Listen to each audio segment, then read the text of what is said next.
Salam, hər vaxtınız xeyir olsun. YouTube kanalıma xoş gəlmisiniz. Bugün sizlərə sadə formada natürmort necə qurulur, ondan bəhs edəcəm. İlk öncə onu qeyd edim ki, birinci biz komponovka qaydalarına diqqət eləməliyik. Komponovka qaydası nədir? Komponovka qaydası odur ki, düzgün yerləşdirmədir. Bu mənim gördüyünüz A4 kağızıdır. Bu A4 kağızında mən fiquru elə yerləşdirməliyəm ki, düzgün olsun. Məsələn, mən götürüb buradan formada çəksəm qabımı, bu əlbəttə ki, yanlış olacaq. Çünki bu boyda hissə boş qalacaq.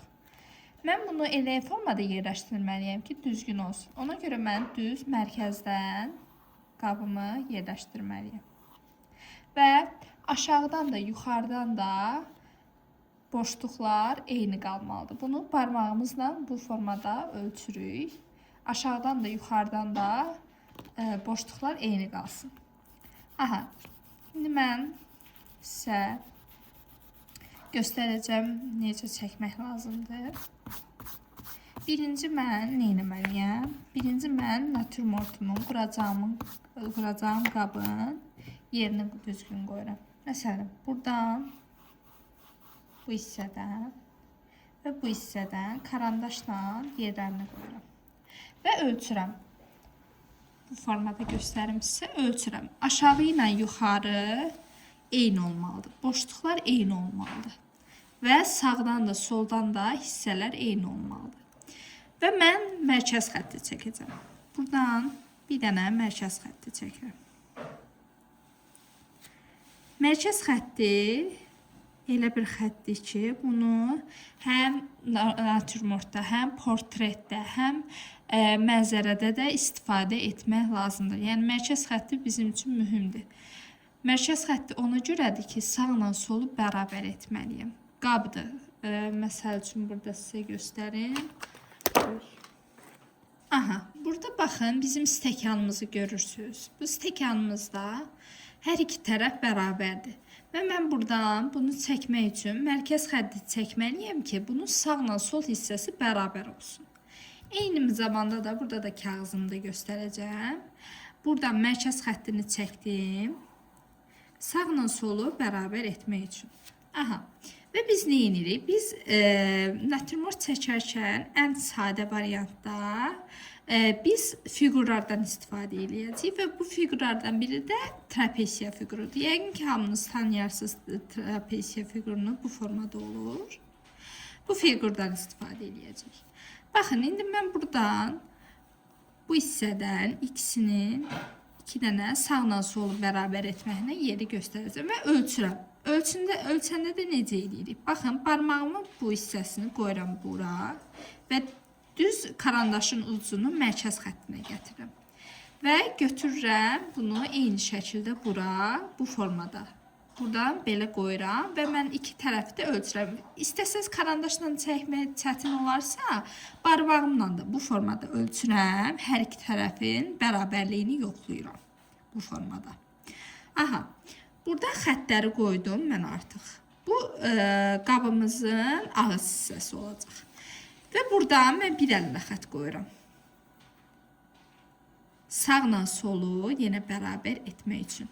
Qoydum bu xəttləri. Və bu xəttləri başlayıram birləşdirməyə.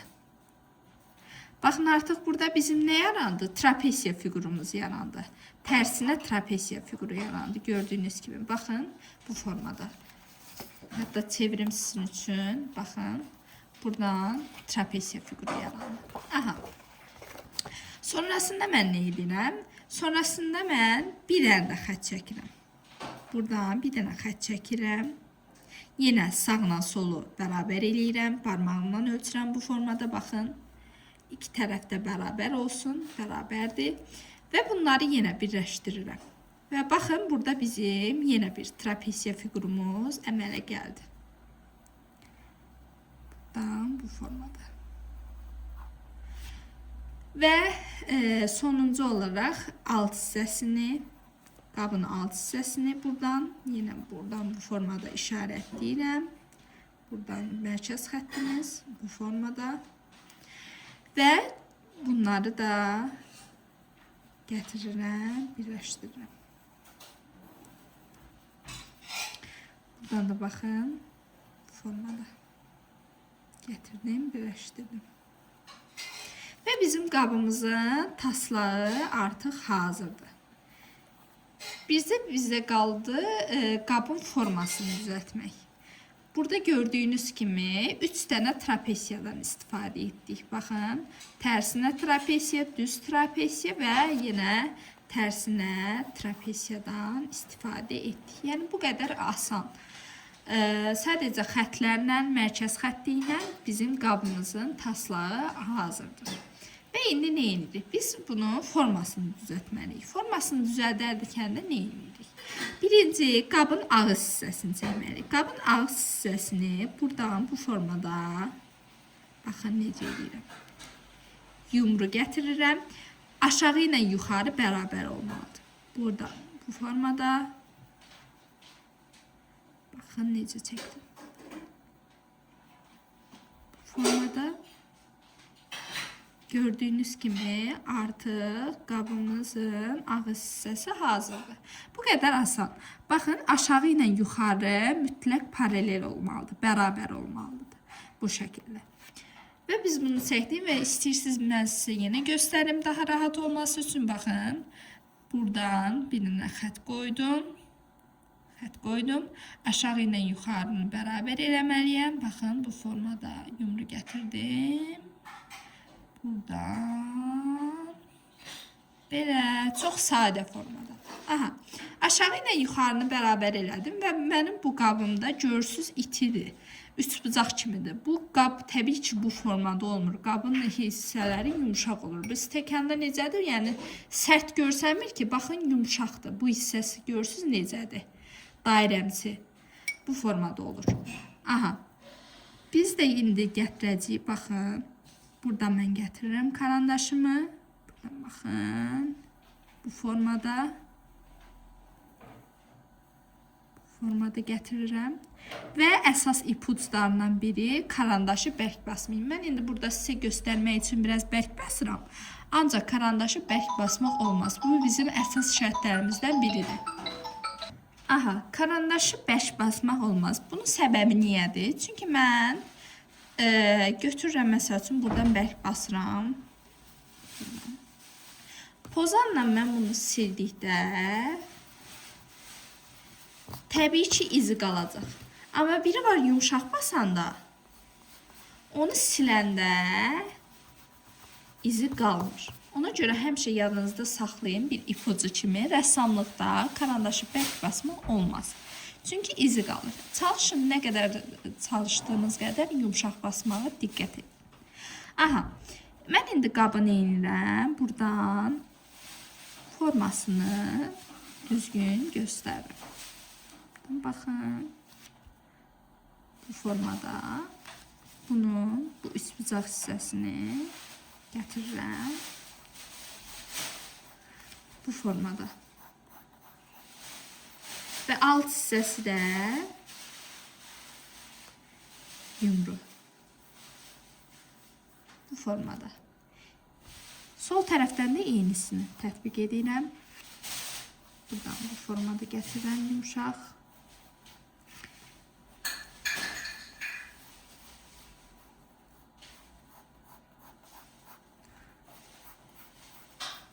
Formada artıq mənim qabım hazır oldu. Və mən indi nə edirəm? Buradan artıq xətləri siləcəm. Çünki artıq mənə lazım deyil. Və görürsünüz, karandaşı burada bərk basmışam deyə, yumşaq basmışam deyə izi qalmayacaq.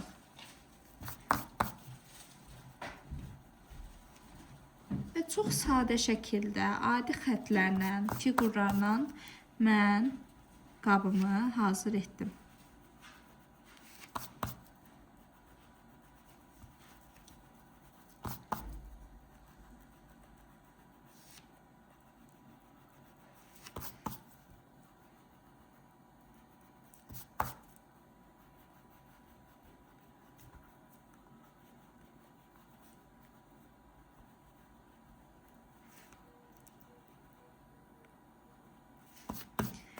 Mənim qabım hazır oldu artıq. Bu hissələrini də düzəldək. Aha. Və bizdə artıq qabımız hazır olduğuna görə biz nə etməliyik? Ştrixləməliyik.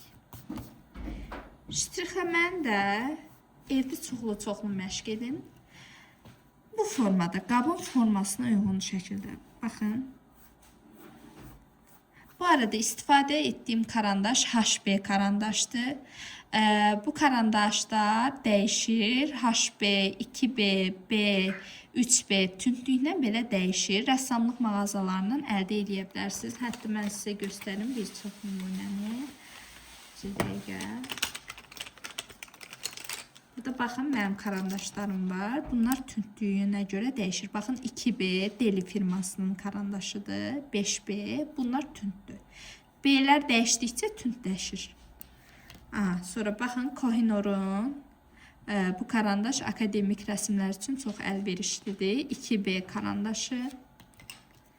Burada da baxın 10B ən tünd karandaşlardan biridir bu formada. Rəssamlıq mağazalarından əldə edə bilərsiniz. Aha. Buradan baxın, mən ştrixləri artıq eləyirəm bu formada, qabın formasına uyğun.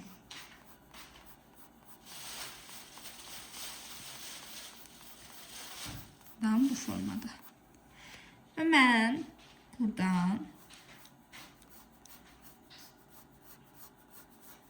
başlayıram qabın formasına uyğun ştrixlər eləməyə sadə formada.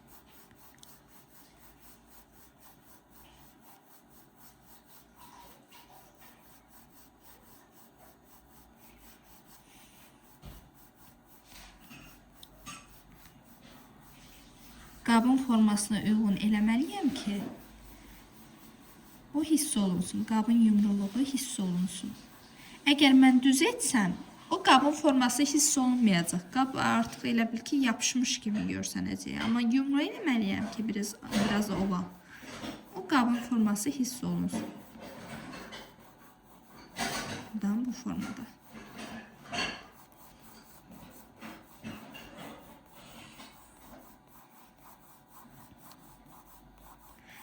Qıraqdan çıxan xətlərə fikir verməyin, onsuz da onları pozandan siləcəyik. Aha, mən ştrixlərimi bitirdim artıq və biraz da bu formada, bu istiqamətdə, bu formada da ştrixlər əlavə edirəm. Bunu mən özümdən çəkirəm, yəni təxmini çəkirəm. Biz canlı natürmorta baxanda orada işıq kölgəsinə baxacağıq ki, hansı tərəfə işıq düşür, hansı tərəfə kölgə düşür, ona uyğun ştrixlər eləyirik. Mən bunu təxmini çəkirəm, özümdən çəkirəm. Amma natürmorta baxıb çəkəndə onun işıq kölgəsinə, bilikinə diqqət yetirəcək. Bu formada da mən ştrixlər ata bilərəm.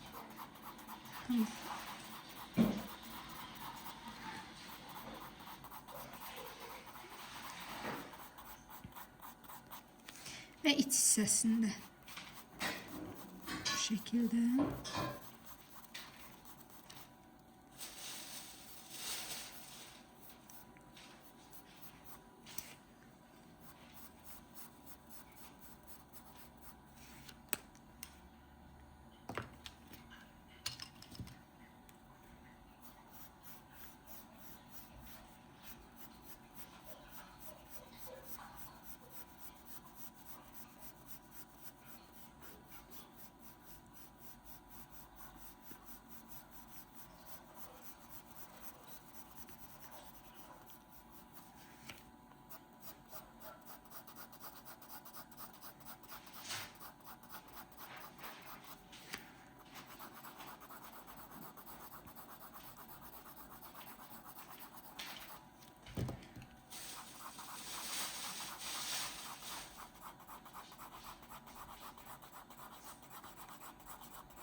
Bu formada artıq ştrixləndikdən sonra mən nə edirəm? İşığını pozandan göstərirəm.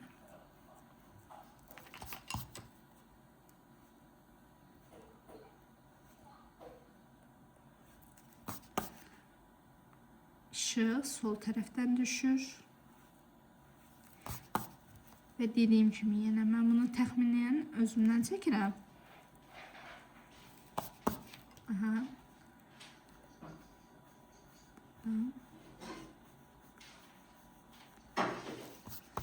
Bu formada. Artıq bizim qabımız hazırdır. Bu formada gördüyünüz kimi çəkdik. Çox rahat, asan üsulla, yəni ən asan üsul budur. Fiqurlarla çəkilmiş üsuldur. Mərkəz xəttini çəkməyi unutmayın. Mərkəz xətti önəmlidir. Və komponovka qaydalarına. Komponovka qaydaları da nədir? Aşağıdan da, yuxarıdan da eyni qədər məsafə qoyuruq. Sağdan da, soldan da eyni qədər məsafə qoyuruq ki, şəklimiz düzgün yerləşsin, mərkəzdə yerləşsin. Biz bunu qıraqdan çəksək və yaxud çox böyük çəksək və yaxud çox kiçik çəksək, məsəl üçün bu vərəqin ölçüsünə uyğun məsəl üçün götürüb bu boyda çəksək, bu yanlış olacaq. Və yaxud çox böyük çəksək, bu boyda çəksək bu vərəqimizə artıq o yanlış olacaq. Düzgün yerləşdirdik. Orta ölçüdə fiqurlarla düzgün formada qabımız hazırdır. Aha, bugünkü dərsimiz bu qədər dostlar. Videonu bəyəndinizsə rəy bölməsində fikirlərinizi bildirməyi unutmayın. Sağ olun, salamat qalın.